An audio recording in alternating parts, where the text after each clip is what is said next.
NCP যে জুলাই সনদে স্বাক্ষর করলো না, এটাকে একটা পাতানো খেলা ছিল? আমি এই প্রশ্নটা করতে চাই। বিশেষ করে জাতীয় ঐকমত্য কমিশন যখন এনসিপির সব কথা শিরোধার্য করে বাস্তবায়নের পথ নির্দেশ করেছেন, এটা এখন বলতে হবে। এনসিপি যখন সিগনেচার করলো না, তারা বলছেন যে এটার আইনি ভিত্তি কী হবে, কীভাবে এটা বাস্তবায়িত হবে, তার একটা স্পষ্ট রূপরেখা লাগবে বলেছিলেন তারা, এবং পরবর্তীতে সেটা জানিয়েছেন আমাদের সামনে। এর মধ্যে একটা হচ্ছে, এটা প্রেসিডেন্ট দিতে পারবেন না, এটা দেবেন প্রধান উপদেষ্টা, এবং গণ অভ্যুত্থানের জনগণের যে ম্যান্ডেট সেটা প্রধান উপদেষ্টার আছে, সেটা প্রেসিডেন্টের নেই। এটা ছিল তাদের দাবি। এটার বিরুদ্ধে অনেক কথা বলা হয়েছে, তাই আমি নিজেই বলেছি ওইটার দিকে যাচ্ছি না। এটা একটা দাবি। অপর দাবিটা যেটা নিয়ে তারা যখন দাবি দিয়েছিলেন, তখনই আমি এটা নিয়ে রিপিটেডলি কথা বলেছি, সেটা হচ্ছে যে গণভোট হতে যাচ্ছে, সেই গণভোটে নোট অফ ডিসেন্ট থাকতে পারবে না। এই দাবি জামায়াতে ইসলামী, ইসলামী আন্দোলন সহ আরও অনেকেরই ছিল, কিন্তু তারা এবার শর্ত দিয়েছিলেন জুলাই সনদ স্বাক্ষরের জন্য।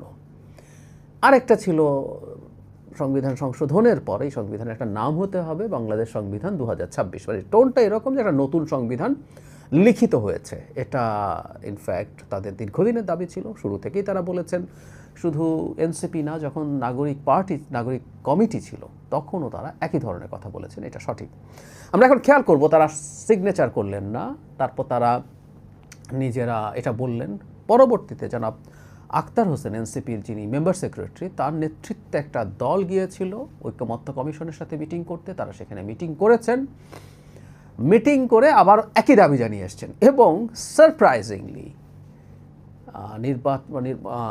ঐকমত্য কমিশন, মানে আমরা যে এটা দেখলাম, যে ডকুমেন্টটা তারা সাবমিট করেছেন, তার মধ্যে এটা আদেশটা খুব সম্ভবত ওখানে খুব স্পষ্ট নেই, সরকার জারি করবে যেহেতু বলছে, আমাদের এটা ধরে নিতে আমরা পারি যেটা প্রধান উপদেষ্টা জারি করবেন, তার সিগনেচারে এটা হবে, এবং নোট অফ ডিসেন্ট ছাড়াই নির্বাচন, মানে গণভোটে যাবে সংস্কারের সে প্রস্তাবগুলো।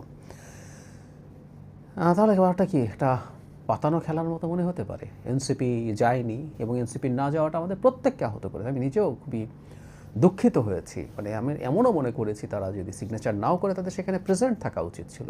এই যে ছবিটা তোলা হয়েছে সব রাজনৈতিক দল প্রধান উপদেষ্টার সাথে, সেখানে বিশেষ করে নাহিদ ইসলাম নেই, আক্তার নেই, এই জিনিসগুলো একেবারেই ভালো দেখাচ্ছিল না। এটা দুঃখজনক।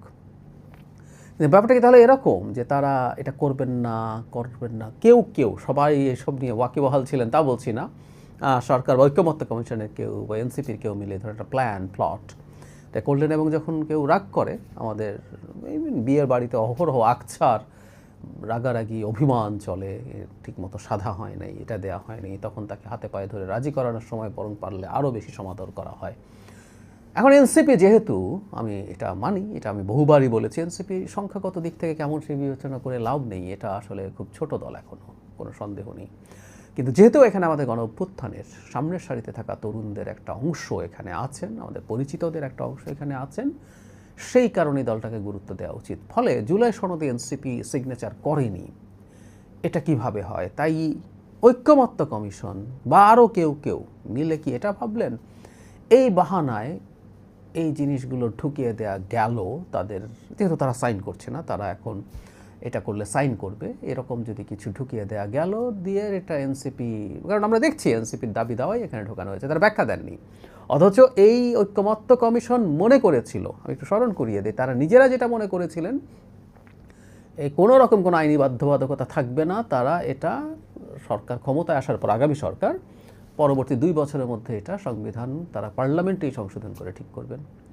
পরবর্তীতে এনসিপি, জামাত এবং ইসলামী আন্দোলন সহ সবাই গণভোটের দাবি, আইনি ভিত্তি, এসব আলাপ তোলে, সেই আলাপ শুরু হলো, এবং প্রাথমিকভাবে ঐকমত্য কমিশনের এই পর্যন্ত আয়ু ছিল না, মেয়াদ ছিল না, এমনকি বাস্তবায়নের পদ্ধতি নিয়ে কি করতে হবে সেটা তাদের আওতার মধ্যেও ছিল না। কিন্তু তারা আবার এই আলাপ করলেন, করতে করতে শেষ পর্যন্ত এমন আসলে, এবং ফাইনালি যেটা করলেন, এটা দৃশ্যত এনসিপির যে সাজেশন সেটা মেনে তাদেরকে সিগনেচার করানোর জন্য নিয়েছে। এখন আমি যেটা বলছি, এটা আন্তরিকতা, এটা একটা পাতানো খেলাই হতে পারে।